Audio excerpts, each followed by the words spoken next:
Welcome to this, your daily briefing. There's a few bits around this morning, so we'll see if we get if there's any meat on the bone, as they say. Tottenham finalising Pierluigi Gollini's contract and loan transfer, with a 13 million option set to be signed today, according to Fabrizio Romano. Spurs are reportedly on the verge of signing Atalanta keeper join Tottenham in the next 24 hours. All I can say is that, subject to this all going through, he is extremely inexpensive. We shall see what we shall see, as they say, but that's super cheap, and if he turns out to be very good, that's a cracking buy. If he doesn't turn out to be very good, questions will be asked in the house. Buy cheap, buy twice, who knows. Colchester United, I'll be honest with you, I gave up with the game. It wasn't particularly entertaining. League 2 opposition, and Tottenham were having problems with their server again. Daniel Davies for the Mail, curious piece here. Flexibility looks king in Nuno's system. Lots of questions were asked about the nature of Tottenham's system for their second pre-season friendly. I don't think people were asking questions. I think the only question they're asking is it worth going to Colchester? And will we get out again? And have we bought anybody? I think those are the sort of questions going on. Apparently, formation neatly shifted between a 4-3-3 and a 4-2-3-1, with Dele Alli dropping into a couple of roles to help with the transition. This is very keen reporting. What I witnessed was an inelegant kickabout, where Tottenham made 10 changes in total against the U's. There's nothing to be learnt here. There's nothing to be learnt.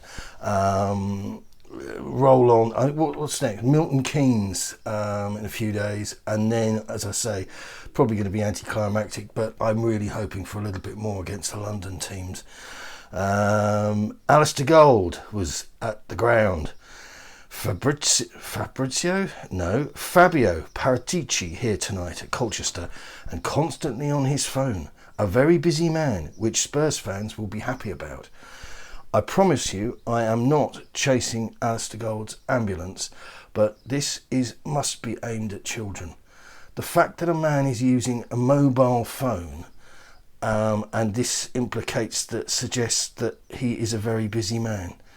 I see a goalkeeper coming in on loan, a 29-year-old kind of a player going out the other way in another deal for another kid who's 20 and again isn't old enough to buy beer or cigarettes in a supermarket.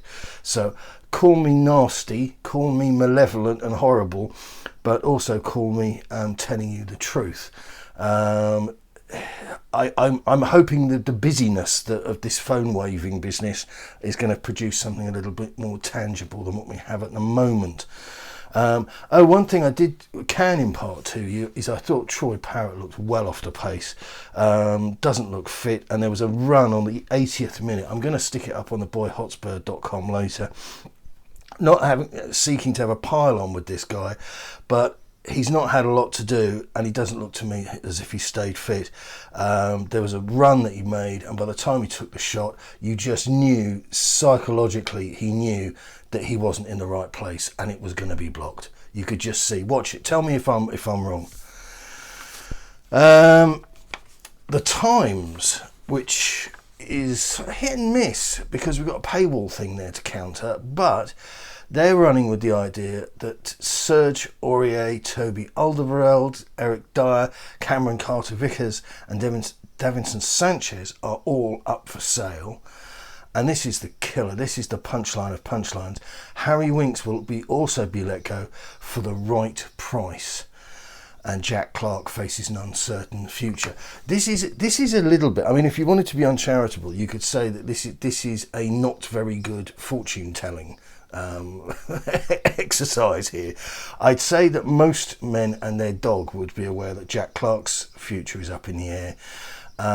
Harry Winks let go for the right price. This simply refers to his core value, which he quantifies as being homegrown, which is, if you think of how long he's been a professional footballer, that's not a fantastic epitaph to your career, is it? Oh yeah, but he was homegrown. What have we got here? Duncan Castles. There we go. I should have left this for the comedy item at the end. Duncan Castles. Tottenham interested in Porto's Jesus Corona. That tells me that we have no interest in Jesus Corona, and the player is probably thinking about opting out of football and going to live up a tree in Afghanistan. Can't remember the last time that guy got anything vaguely accurate. So, hopefully you could tell the difference in my tone when talking about Dunk and talking about Alasdair. Alex Crook, this is actually interesting if true. TalkSport presenter.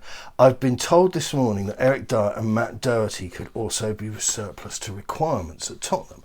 This I find of interest because I didn't buy the Matt Doherty interview when he was asked about Nuno and all the rest of it, because you would have thought, if it was your old gaffer and things were good and he was the captain of the side, he wasn't a walk-on part at Wolves, he was an important player for them, you would have thought he would have come out with something a little bit more animated than it's great to see him again and lots of familiar faces. It was a little bit dry. Maybe he was an off day, I'm doing the pop psychology thing here, but I thought there might have been just a little more pep to the fact that his old boss was back, and I just didn't feel it. Eric Dier, it's difficult to imagine who still wants him at the club. I think I put that thing up of him getting involved in flaming the situation with Stephen Bergwijn during the Orient game. There were a couple of voices in the comments saying, he was doing the right thing, and I think we've got to lose that mentality. I want to see us behave like men, like soldiers on the field. All of this handbag shenanigans goes down really well with a certain section of the audience. But those people, I would suggest, aren't the part of the audience that are really kicking themselves at the end of the season when we've dropped too many points and we're sort of struggling to get 5th or 4th or 6th or whatever it is. So he's just not for me. He's really gone off the boil. There was a making up the numbers rumour about what was his name, Maxence Lacroix, that was doing the rounds a few weeks ago, and that's totally off the table now. Wolfsburg's sporting director, whose name I'm not going to even attempt, confirms Lacroix will be staying at Wolfsburg. We have rejected everything. It is no longer a topic, he told Sport Buzzer. That's a brilliant name, isn't it? Maxence is staying. Everyone knows that now, and that's the most important thing. Spoken like a true German, I have to say. Gianluigi Longari, he is an Italian journalist who occasionally does stuff for Tuttomercato Web, which is a real pick and mix of a website if you're not familiar with it. They churn out a lot of stuff, but occasionally there's the gems in there. Roma, an agreement for the renewal of Lorenzo Pellegrini remains far away. Current contract expires in 2022. 30 million release clause. Paratici is one of his admirers. No signs or offers at the moment. He would like to stay, but watch out for the offensives. Just love the way the Italians write. It's straight out of a libretto. This is a decent player. But as we know, you don't get brilliant for cheap very often. That doesn't tend to happen. 30 million. All of these players, if Kane goes, are suddenly going to come back onto the Tottenham radar.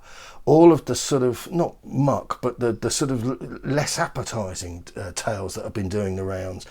And I have to say that Gollini is one of them, because at 13 million quid, folks, you're not getting a top drawer keeper there. It's not the sort of profile that fits a £1 billion stadium. Okay, it doesn't fit, but it could be that they've seen something. If they've seen something, well, all I can tell you is in a matter of weeks we're going to have to see it too. So we'll find out, won't we? So that's just about it. I hope you've enjoyed it. It feels like it's been a little bit brief. That's what she said. Yeah, the real video you wanted was me attempting and failing to put up a parasol in the garden earlier. Absolute disaster. I got it like a satellite dish at one point, and then I hurt my arm and used some industrial language and gave up. So yeah, good luck. I don't think we're going to get anything happening until after these remaining 3 kind of friendlies are out the way.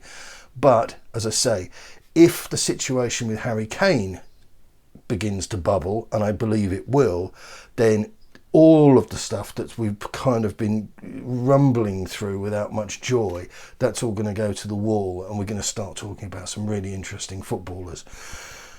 So we'll have to wait. Good luck. Keep it on.